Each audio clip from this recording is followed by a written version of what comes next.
Hello dear and welcome to today's episode of the A Plus Parent. I am Judith Bazele and this is the A Plus Parent.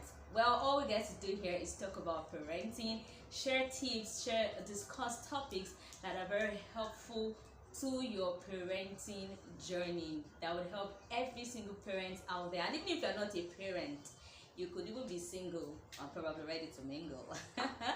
But anyways, whether you're a parent or not, trust me, these tips and topics, everything I will get to discuss here and share here are things that are very, very helpful and important to every single parent or aspiring parent out there. Today, I'll be sharing with you valuable tips every parent, any parent can use to help build self-confidence in their kids. You see, one thing I really admire a lot, and I'm sure you most likely would too, is confidence, boldness, audacity. I mean, who wouldn't?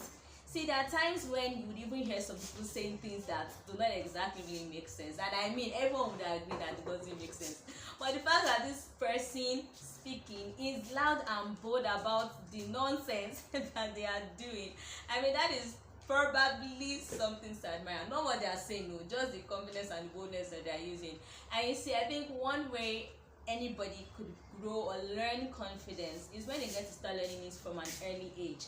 And you, dear parent, has a role to play in that, because you will not leave it all to the child to figure it out by themselves. Alright, so let's dive right into it. 5 valuable tips that every parent could use to help build self-confidence in their kids. The first on the list is to encourage positive self-talk. And one way to do that is for you as a parent to model it as well. I mean, children, kids, everyone, mostly kids, learn by what they see.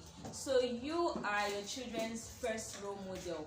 How do you respond to situations? Are you always angry, or do you always think and speak negatively? All right, so showing them how to be a positive person and to have a positive mindset is very important. So you as a parent also, first of all, have to model positivity, positive self-talk to them. Another way to encourage positive self-talk is to praise effort and not just the results. As important as achievements are, it's also important to praise the effort, because one thing is to help them do is to appreciate the process, to appreciate persistence, to appreciate every single lesson that was learned in the process of it all, and not just looking forward to the result or the achievement. So you as well, you always prove or show positivity or positive self-talk by praising the efforts that they put in, no matter how little it might be. Praise the efforts and not just the results. Another way to encourage positive self-talk is by helping your child refrain from negative self-talk. This is very, very important, because having negative self-talk is one thing that can demoralize your self-esteem. And negative self-talk stems from having negative thoughts, negative mindset. So dear parents, you have to teach your kids how not to have negative thoughts, or how to refrain from negative thoughts, negative speaking, negative words. All right. Now, point number 2 here is to foster a growth mindset.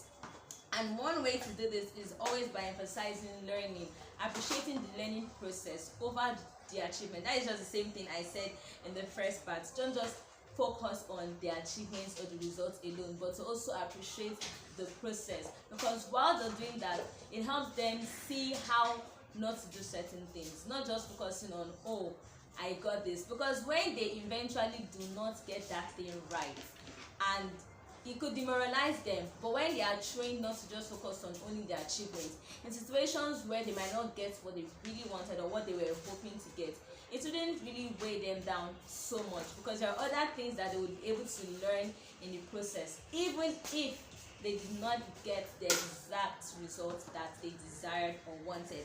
Another way you can foster a good mindset is by encouraging experimentation and risk-taking. See, dear parents, life is a risk. It is a very big risk. In fact, you waking up every morning and driving on the road, especially if it's Lagos, is a big risk.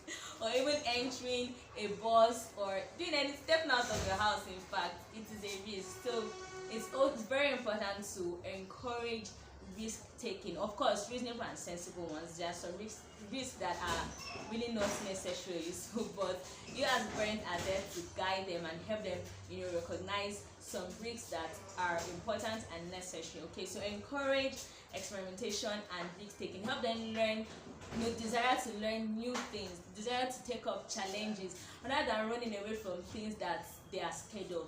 Help them learn how to face it, stand in face, and overcome that challenge. Okay, another way to do that is to celebrate progress and improvement. No matter how little the improvement is, celebrate it, because it helps them know that, oh, the effort is actually being seen. So celebrate every progress and every improvement, no matter how little.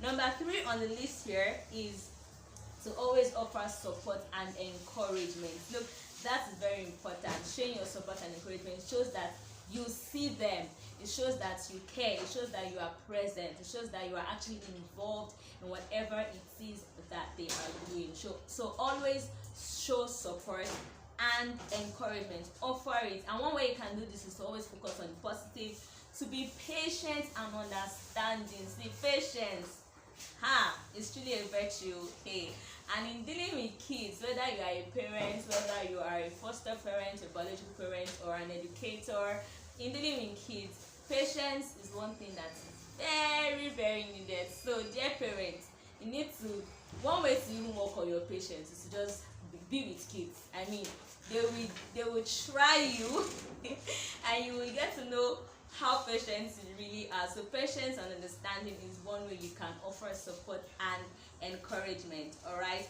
and active listening actively and offering emotional support. Listening is very, very important. Even if what you think what they are saying might not make sense to them, it does make a whole lot of sense. And the fact that you are just there to listen is a lot. It's really a lot. Number 4 on the list here is to practice positive parenting. All right, practice positive parenting, and one way to do that is to always use positive languages.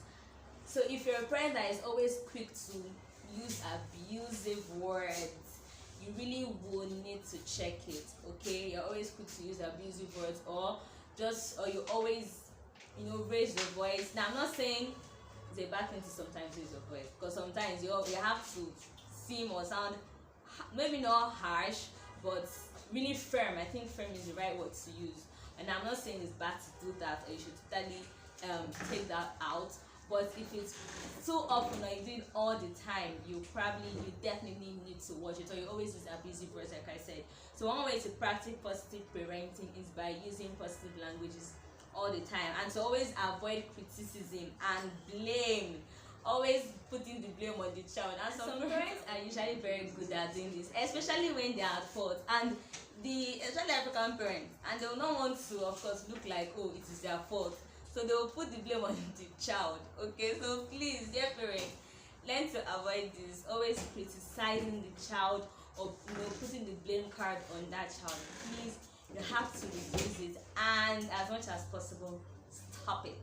All right, and another way to practice positive parenting here is to always show physical affection. All right, don't be doing, permit me to say, hard guy, hard girl, or hard man, hard woman with your children. Please, sometimes they need that vulnerability. They need to show that, oh, you actually feel, you are not wood, it's yourself, please. All right, so showing that physical affection, sometimes just hugging or using kind words to them, it shows that you actually do care. It's even a way of speaking to them. Yeah, because when we speak, it's not just using words alone. Your body language says a whole lot. All right, it shows that you are present when you show physical affection. Now, the last but not the least tip here is to provide opportunities for success. Yes, and one way to do this is by always giving them tasks at home. So no matter how little, right? Even if it's to using chores, wash plates, do this, do that. All right, encourage them to always participate in different activities at home. It's one thing that does is that it helps them become more responsible. Okay, so provide opportunities for success, offer choices, and always involve your children in decision making. Don't feel like, oh, their opinion is not needed. It's needed though. It's very, especially when it comes to situations like where you have to probably change their school, or maybe you guys are relocating. Get to ask for their own opinion, even if you will not use it eventually. But just get to hear what they think. It helps you know what is going on in their minds. All right. Another way to do this is to provide opportunities for independence. In as much as parents do not really like this when it comes to their children being independent, they always want to be in charge. But I think it gets to a stage in every child's life where they just want to, have that independence. When they are teenagers, and like I want to do it my own way. I want to do. Sometimes it's okay to actually allow them. Now, not like you are totally just going to leave them on their own. Of course, you'll still be there to provide guidance, right? But just get to see how they will actually handle this situation, or handle this whatever it is that they might be facing. If it's a challenge, or if it might not even be a bad thing, but just get to know how they will actually handle it, because it will reduce this case of what sometimes we call freedom. When some teenagers get to that stage of going to university, or what sometimes we call college, where they are in the higher institution, and it's like they are no longer under your roof. Hey, at that point in time, it's like I have all the freedom in the world, so now I can do everything that my parents are preventing me from doing for the past 15 years of my life. Now I can do it. But I think before that time, when you get to allow some, just give room for them to handle responsibilities, or give them room for independence to an extent, it will reduce some of those, because it will seem like, oh, there's really nothing new, and you get to know what your child can actually do. Sometimes our friends don't even know what their child can do, what their child cannot do. Sometimes they think that they do, but they will be shocked when they realize the truth. Alright, so actually provide opportunities for independence. And if they don't get to do it when you are there to watch and correct them, when else should they do it? So even when they make mistakes or do things they are probably not supposed to do, but you are there to correct them and let them know why their actions was actually wrong, or what they should have done better. Okay. And the last here, under providing opportunities for success, is to encourage your child to take new challenges. Okay. Always encourage them, no matter how little it is. Even if it's like climbing heights, encourage them. Things that you probably observe that, oh, my child is scared of this, or is not so great at this. Encourage them to even do those things more, because one thing it does is that it strengthens their mind. Okay, not to always run away from situations, not to always just stay off things. There are some things, yes, you should just let it be, but there are situations where you have to stand, face it, eyeball to eyeball, face it, take it by the, is it take the bull by the one, or how do they say that? Anyways, that is all for today on tips that would help parents help their kids to become more self-confident. I hope you found this very, very helpful. I'm sure you did, because of course I did too. I know what to do, or maybe you don't know what to do. Please just do what to share, like the video, definitely like, subscribe, because this will definitely help the algorithms and help the video to get to more people, so they could learn as well. And do you have other tips that would help parents help their kids to build self-confidence in their kids? Please do well to share in the comment section. I'll be on the lookout for it, and thank you very much for that. Alright, till I see you in my next video, I still remain Judith Basile, and this is the A+ Parent. Bye for now. Ta-da!